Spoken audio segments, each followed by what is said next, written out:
ये मनमानी करेंगे तो विपक्ष भी मनमानी करेगा। ये फूड सिक्योरिटी बिल भ्रष्टाचार से ध्यान बढ़ाने के लिए लाया गया है। जो बात भारतीय जनता पार्टी बाहर कर रहे हैं वो सभी बातें सदन में हो सकती हैं। ये food security bill corruption security bill के रूप में लाया जा रहा है। विपक्ष में कुछ ऐसे लोग हैं जिनका शायद ये मानना लगता है कि भूख मिटाने की जगह भूखों को मिटाओ।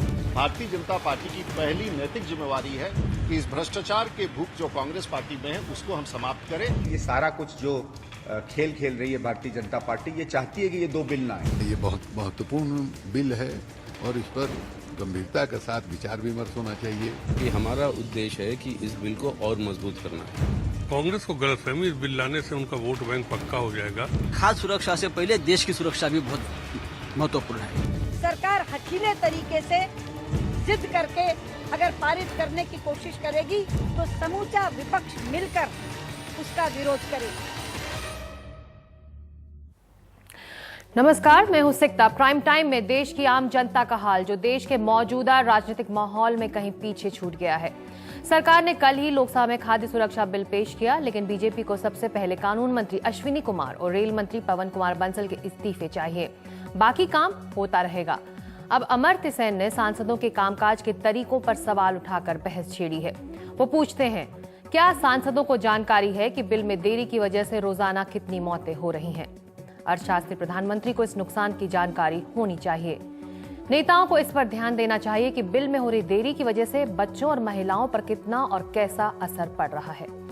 इस नुकसान का अध्ययन होना चाहिए। अगर विपक्ष को सरकार के कामकाज के तरीकों और फैसलों पर अपना विरोध जताना है तो वो संसद में बहस कर उठाए जा सकते हैं।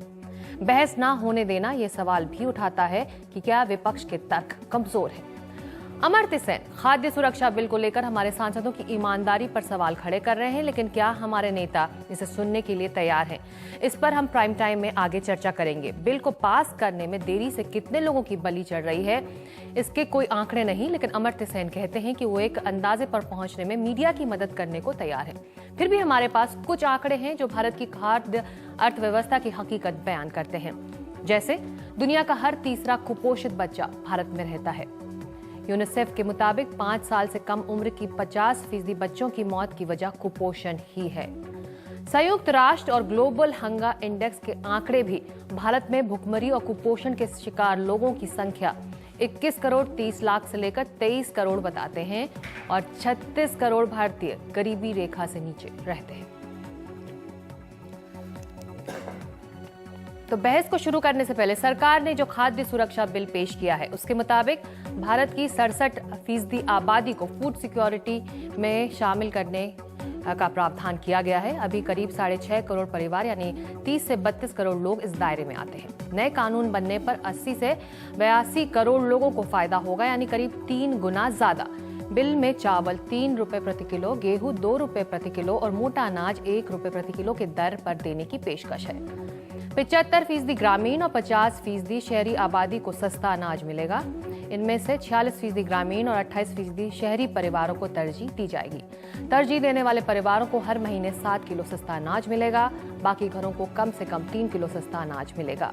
गर्भवती महिलाएं, नवजात बच्चों की माताओं को खाद्य सुरक्षा दी जाएगी। 6 से 14 साल तक बच्चों को सस्ता भोजन देने की भी योजना है। आपदा प्रभावित और बेघर लोगों को खाद्य सुरक्षा भी मुहैया कराई जाएगी। जिला स्तर पर शिकायत निवारण केंद्र भी बनेगा। तो आज प्राइम टाइम में खाद्य सुरक्षा बिल का भविष्य, क्या ये बिल कांग्रेस का चुनावी दांव है और क्या बीजेपी को लग रहा है कि इससे यूपीए को चुनावी फायदा मिलेगा? क्या इस बिल से देश की गरीब जनता को पूरा फायदा मिलेगा? चर्चा के लिए इस वक्त हमारे साथ एक खास पैनल कुछ ही पलों में होंगे। मुख्तार अब्बास नकवी जो नेता हैं बीजेपी के, हरीश रावत कांग्रेस नेता, निखिल डे सामाजिक कार्यकर्ता होंगे साथ में हमारे, और नीलोत्पल बसु सीपीएम नेता, देवेंद्र शर्मा जो कृषि अर्थशास्त्री हैं। और नेताओं के पास जाने से पहले देवेंद्र जी, मैं आज आपसे शुरू करूं, फूड सिक्योरिटी बिल का भविष्य क्या लग रहा है इस वक्त आपको? देखिए, ये तो ठीक है कि 65 साल बाद हमारे देश में एक ऐसा बिल आ रहा है जो कि राइट बेस्ड है। कम से कम ये तो है कि भाई अधिकार जो है गरीबों का वो अब पूरा निश्चित है उसके अंदर। लेकिन जो एक्सपेक्टेशन थी जिस तरीके का बिल होना चाहिए देश के लिए, जैसा कि आपने पहले बताया कि जितनी भूख है, जितनी गरीबी है, मुझे ये लगता था कि हम इस अपॉर्चुनिटी को यूज़ करेंगे कि ऐसा बिल लाएं जिससे कि लोग हमारे देश में जिसे कहते हैं सेल्फ रिलायंस हंगर में आए, कि हम हर साल ये कब तक भोजन देते रहेंगे लोगों को, कब तक खाद्यान्न देते रहेंगे कि हम 2 किलो 3 किलो 4 किलो 7 किलो जो भी आपने कहा है, 3 रुपए 2 रुपए 1 रुपए पे, ये कब तक देते रहेंगे? क्यों ना हम एक ऐसा सिस्टम बनाएं कि लोग आत्मनिर्भर हो जाएं, अपने आप को एक तरह का वो सेल्फ कंटेंट जिसे कहते हैं या सेल्फ रिलायंस जो होता है वो उसमें आना चाहिए था। तो कहीं ना कहीं वो अप्रोच जो होनी चाहिए थी, मुझे लगता है कि एक तो हम वो नहीं कर पाए। दूसरा है कि अगर इस बिल को आप देखते हैं तो साइमल्टेनियसली इसके साथ जो और चीजें हो रही हैं साथ में वो देखने की बहुत जरूरी है। ये अपने आप में आइसोलेशन में देख सकते हैं आप इसको।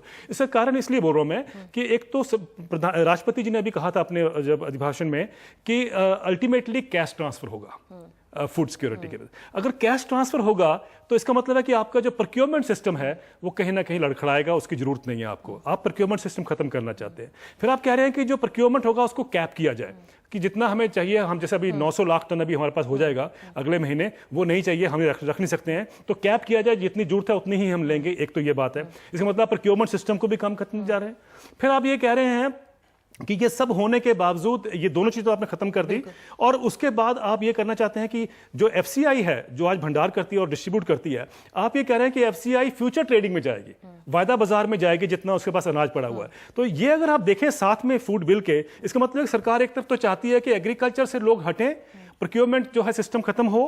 अगर ये सब चीजें हो रही हैं और साथ में आप कैश ट्रांसफर कर रहे हैं तो मुझे लगता है कि इससे ज्यादा हानिकारक कुछ नहीं हो सकता देश के लिए जो ये करने जा